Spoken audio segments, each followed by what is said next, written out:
আপনি যে বাড়ির মালিক, আপনি তো দাঁড়িয়ে দাঁড়িয়ে কাজটা দেখছেন, তো কাজটা কি সঠিক হয়েছে?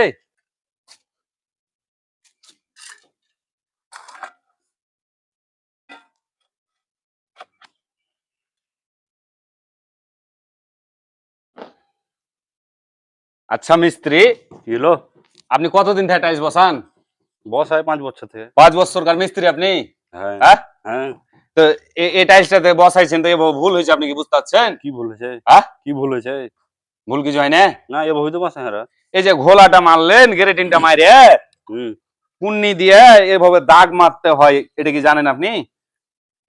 এভাবে এভাবে এভাবে এভাবে এভাবে, এটা কি ছেলে আমার? এই কিসের লাগে?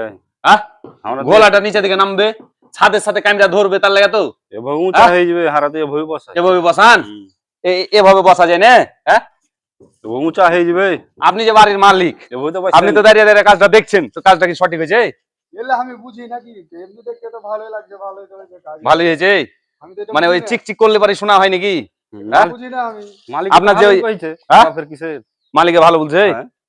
আপনি বলে ভালো বলেছেন। হ্যাঁ, আমি ওই তো মিস্ত্রিটা জানি কিভাবে দাগ টেনে টেনে মারছে। হ্যাঁ, এটা তো জানি না। তো এটা আপনাকে দেখতে হবে, আপনাকে ফলো করতে হবে। আপনি এবারে মালিক লাই, কাজটা আপনার লাই, ও তো করে এটা চলে যাবে।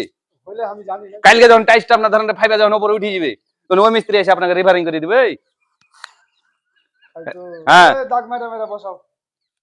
এতক্ষণে হ্যাঁ গোটাই ছাত্র শেষ করিয়ে দিলে এটা ভুল না, গোটাই এরকম করতে করতে এলো নাকি?